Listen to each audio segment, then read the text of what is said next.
Je suis le fondateur du magazine Sciences Humaines, que vous connaissez, j'espère.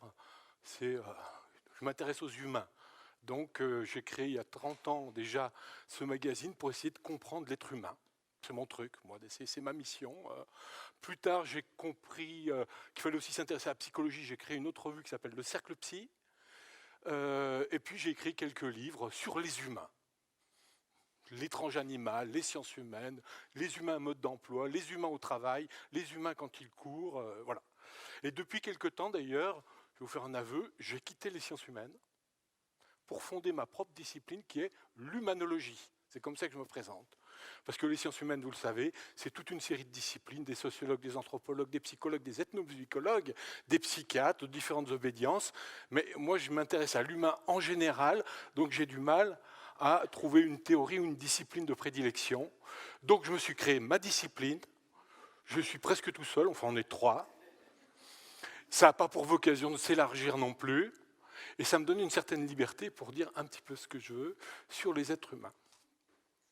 Alors, il y a une méthodologie rigoureuse. Si vous me posez des questions, je vous en donnerai. Alors, quand on étudie les humains, il faut comprendre leur motivation, et donc il faut comprendre cet aspect essentiel de l'être humain qu'est l'empathie. Alors, il y a eu quelques livres que j'ai lus ces dernières années qui m'ont beaucoup intéressé. Celui de Sarah Blaffer-Hyde, le nom est imprononçable. Elle s'intéresse à l'empathie dans le comportement parental, précisément maternel, et ce qu'elle appelle les alloparents. L'idée de base, c'est que pour s'occuper des enfants, il faut de l'empathie, et l'enfant est construit avec un visage de mignon pour susciter l'empathie. Hors de quoi, au bout d'une semaine, on le jetterait par la fenêtre. Parce que c'est difficile à vivre un bébé.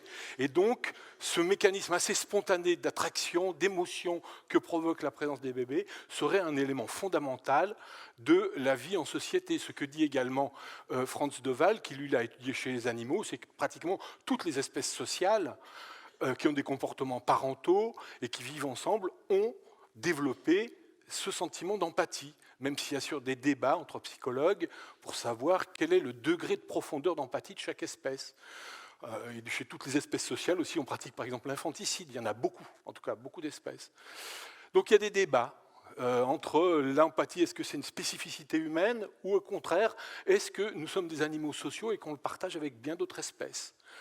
Et puis, Serge Tisseron, bien sûr, qui écrit aussi un certain nombre de livres sur l'empathie au cœur du jeu social. Bref, l'empathie, vous le savez, c'est important.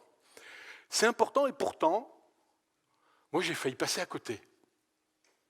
J'ai failli passer à côté parce qu'il y a 30 ans, quand j'ai créé Sciences Humaines, l'empathie, ça n'existait pas. Ça n'existait pas. J'avais jamais entendu parler de ce mot. Pourtant, je ne suis pas le dernier de la classe en sciences humaines. J'ai même fait un dictionnaire des sciences humaines en 2004. Le mot empathie n'y est pas. J'ai vérifié ce matin. Il y a 1000 mots à l'intérieur entre émotion, EM, et empirisme ou enfance. Il n'y a pas le mot empathie.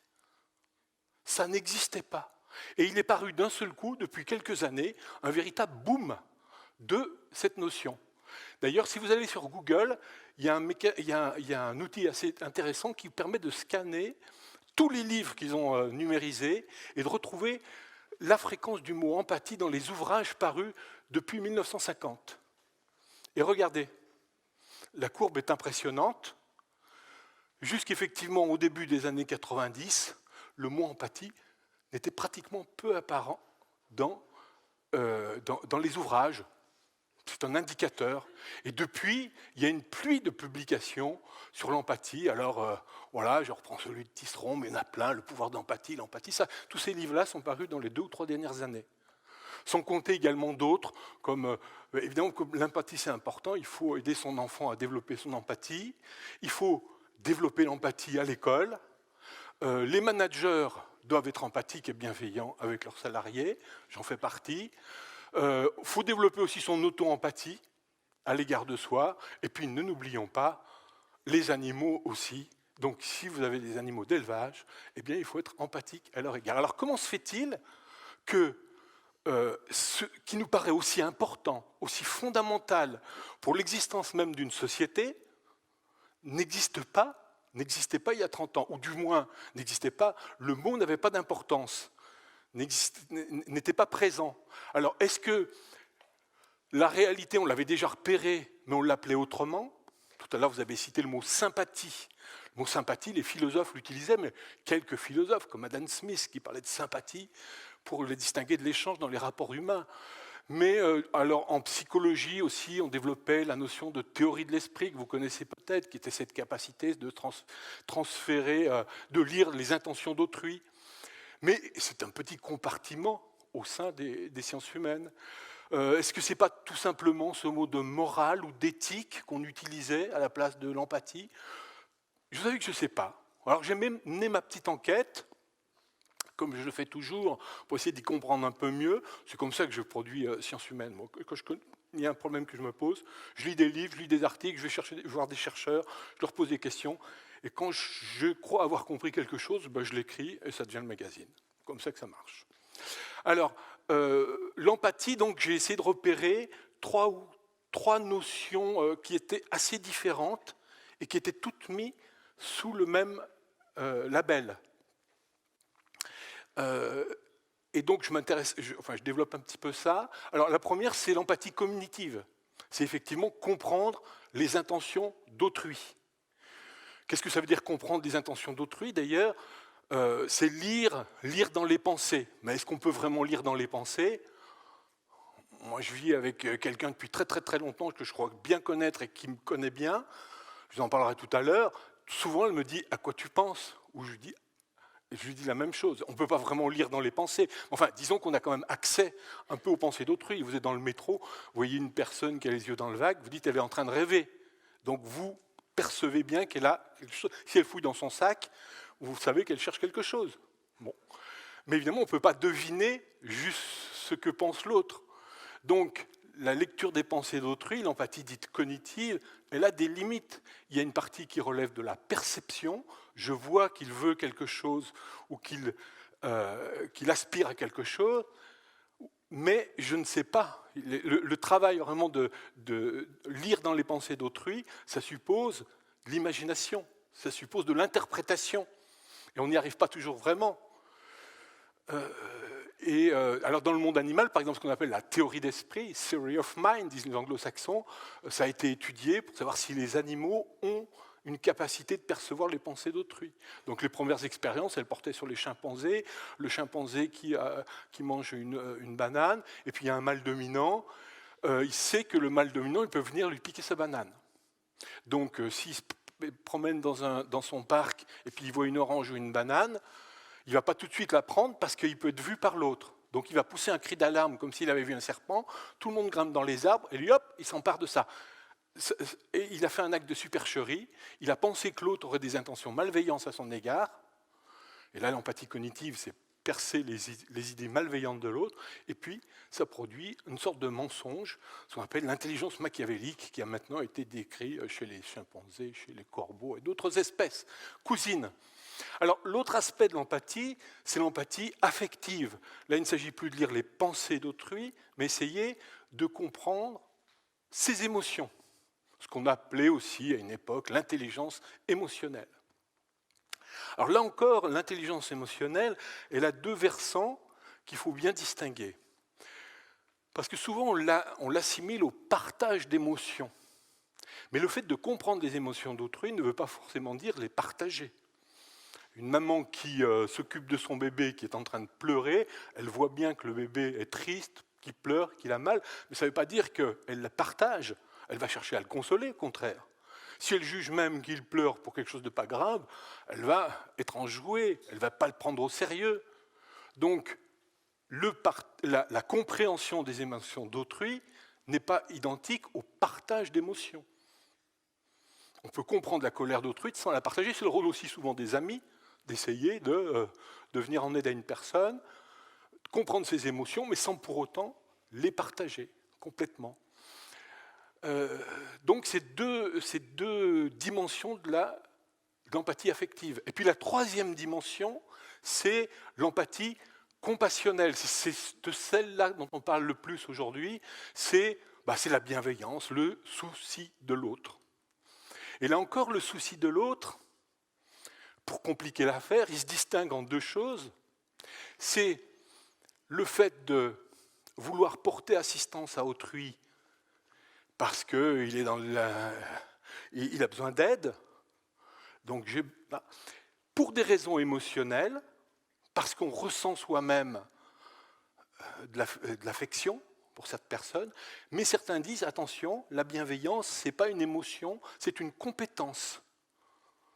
C'est-à-dire qu'on peut tout à fait se soucier d'autrui, être bienveillant, sans forcément partager ses émotions.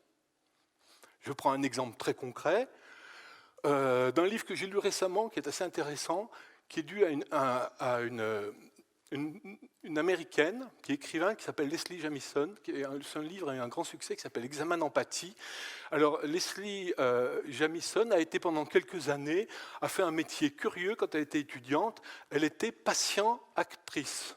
Qu'est-ce que c'est patient-actrice? Eh bien, ça consiste à travailler dans des hôpitaux pour des étudiants en médecine. Elle consiste à jouer le malade. Je fais comme si j'étais, alors pour $13, $50, elle joue par exemple à avoir des problèmes cardiaques ou une maman affolée qui vient avec son bébé parce qu'il a les lèvres bleues, elle ne sait pas quoi faire. Et donc comment vont réagir les étudiants face à ça? Elle constate que certains sont très empathiques, mais paniqués. Et ils ne savent pas s'y prendre. Alors que d'autres sont plus distants, mais plus pros.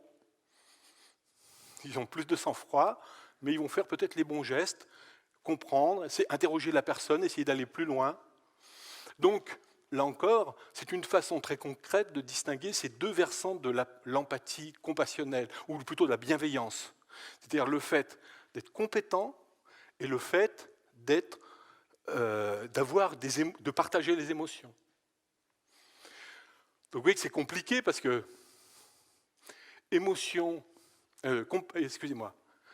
empathie cognitive, il y a une version, c'est on lit dans ses pensées, mais on ne peut pas aller jusqu'au bout, donc on interprète. L'émotion affective, est-ce que c'est un partage d'émotions ou c'est la compréhension des émotions? Et puis pour la bienveillance, est-ce que c'est une compétence ou est-ce que c'est une attitude où on s'engage soi-même émotionnellement? Bref, si, je vous ai mis quand même la citation parce que c'est un très beau livre, donc je vous le conseille. L'empathie n'est pas seulement... Parce que la conclusion de Leslie Jamison, c'est que l'empathie, ça peut s'apprendre. Ou du moins, ça peut se cultiver. C'est une capacité sans doute humaine universelle, mais on peut plus ou moins...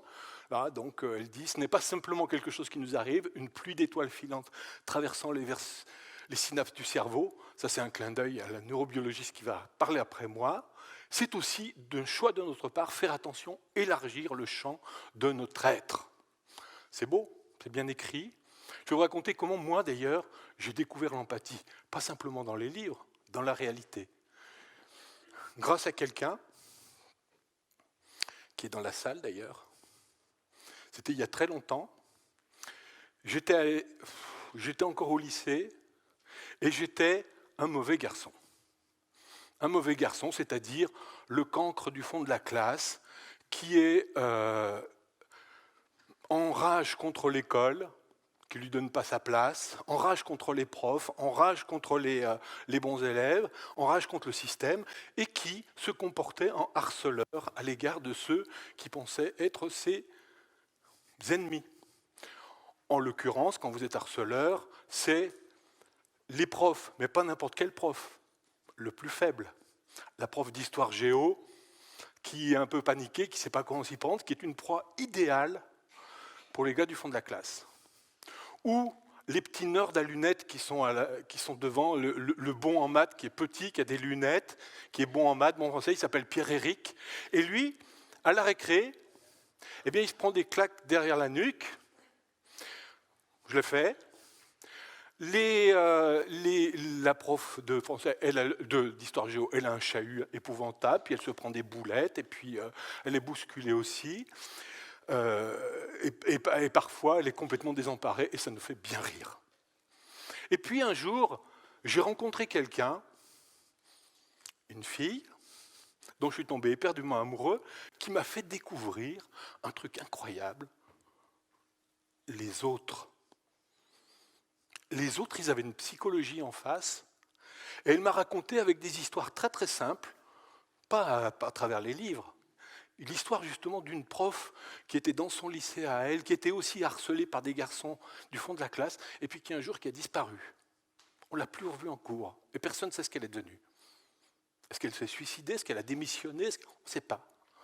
Puis elle m'a raconté une autre histoire aussi, d'autres personnes, des amis qu'elle connaissait, une fille dont les thés moches ou les sacs vidés dans les couloirs ou thés grosses, ça peut être extrêmement cruel.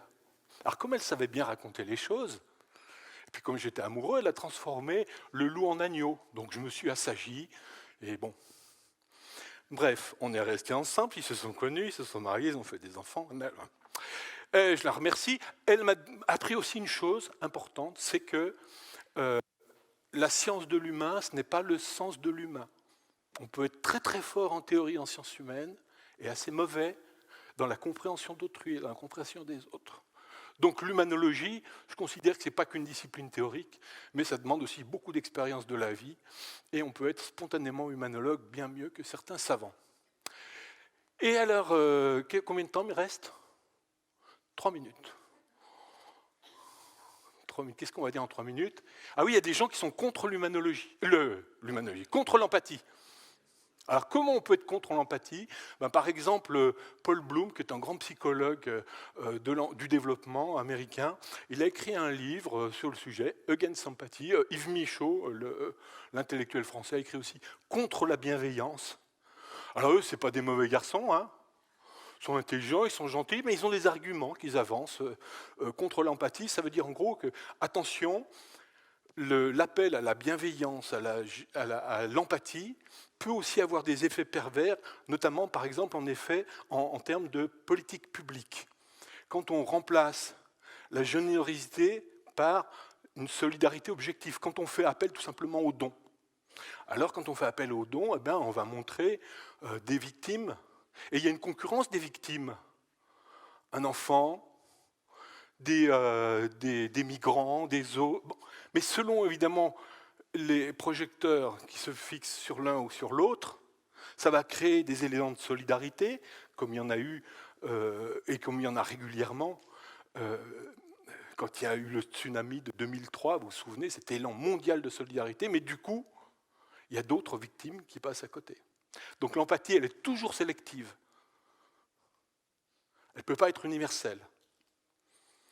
Donc c'est un risque de faire appel à l'empathie. Et puis un autre argument qui est avancé, c'est celui de la fatigue compassionnelle, que vous connaissez bien les travailleurs sociaux, les gens qui travaillent dans le domaine de l'aide à autrui, du care.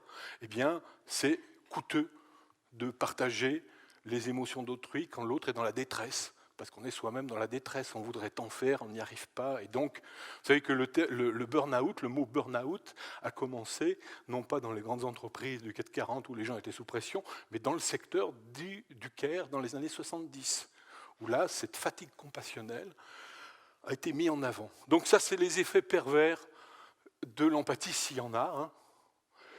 Que dire d'autre? Non, je vais arrêter là, 3 minutes. On va discuter. Merci de votre écoute, de votre bienveillance, bien sûr. Si vous voulez en savoir plus, c'est ma petite page de publicité. Allez quand même voir Sciences Humaines. Ou sur le site où vous trouverez plein d'articles sur le sujet. Je m'arrête là pour ne pas déborder.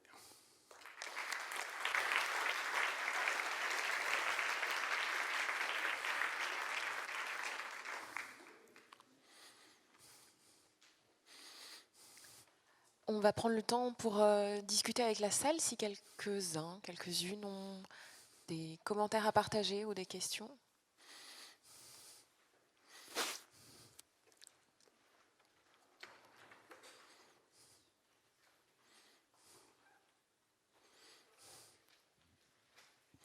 Merci pour cette communication. Merci Okay. déjà à tous les deux. Non, il y a des questions. Ah, c'est une question. Moi, pour le respect extraordinaire du timing, c'est très bien. je vous encourage à faire les liens avec ce qui a été tissé déjà ce matin. Vous vous rappelez ces courbes de l'apprentissage, enfin, la décroissance de l'empathie à partir de la 3e année en médecine, des questions qu'on posait à Charles-Édouard Notre-Dame, est-ce qu'on peut apprendre l'empathie, est-ce que quelque chose peut s'apprendre? Voilà, on fait des liens, vous voyez, tout ça, c'est un bouillonnement là aussi intellectuel et de se dire que oui, il y a une disposition, quand bien même on a été un cancre, quand bien même on a été un harceleur, c'est pas joli comme liaison, ça. Un harceleur. Oui, un harceleur. Et ben il y a des choses qui peuvent bouger, qui peuvent se révéler dans des rencontres intersubjective. Et on en revient à cette question de l'intersubjectivité et de l'empathie dans cette intersubjectivité. Est-ce que ça suscite des remarques, des associations?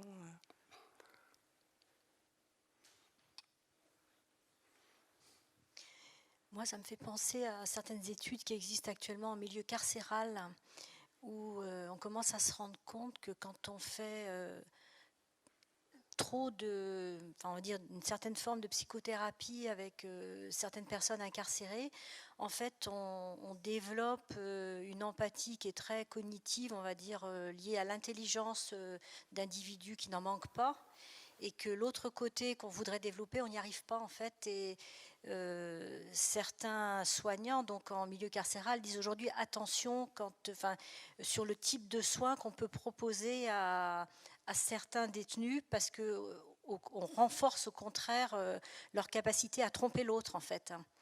Et je trouve que c'est assez intéressant parce que ça veut bien dire que on dit l'empathie, mais comme vous l'avez bien expliqué, il y a plein de sortes d'empathie et qu'il ne faut pas non plus faire n'importe quoi si on veut arriver à un but intéressant.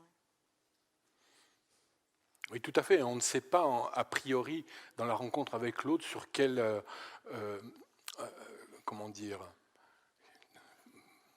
sur quelle dimension, sur quelle facette on va jouer et on va avoir un impact.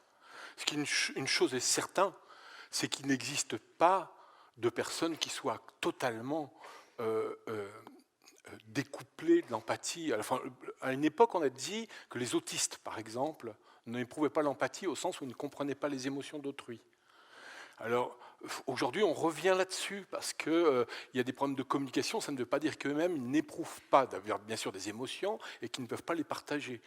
Tiens, je vous renvoie à aller écouter le jeune Cody Lee, autiste et aveugle, qui a gagné l'American Got Talent, c'est-à-dire l'équivalent de la Nouvelle Star aux États-Unis, et qui ne sait pas s'exprimer à l'oral. Je pense que c'est ça en vous écoutant sur la musique, et qui vous fait sortir des pleurs simplement en 3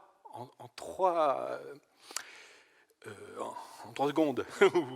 Et ça, c'est très impressionnant, et ça change beaucoup le regard. Donc, que ce soit les prisonniers, ceux qu'on appelle globalement les gens qui ne connaissent pas l'empathie, ou les barbares, les voyous, les délinquants, ça n'existe pas. Tout le monde, et les harceleurs aussi, je peux en parler, les petits caïds, qui sont... Non, vous êtes toujours indifférent à un certain nombre de personnes ou à un type de relation, mais ça ne veut pas dire que vous n'aimez pas votre maman, votre sœur, votre frère, et là vous êtes d'un seul coup très empathique, ou votre chien, ou votre chat. Donc tout le monde détient cette capacité d'empathie, elle est relativement universelle, sans doute, à mon avis, elle est liée au fait que nous sommes des animaux sociaux, et que tous les animaux sociaux connaissent aussi l'empathie, et on peut partager à travers les espèces, d'ailleurs, cette empathie avec d'autres espèces sociales, comme les chiens, comme les cochons, comme les vaches, comme bien d'autres espèces. Mais ça ne veut pas dire qu'on ne veut pas la cultiver, comme la musique, comme la course à pied, comme plein d'autres activités humaines dont ou le langage, il faut des compétences innées pour pouvoir. Là, elles existent, elles font partie de notre patrimoine humain. Ce qui nous rend dignes d'être humains, c'est d'essayer d'élargir le cercle.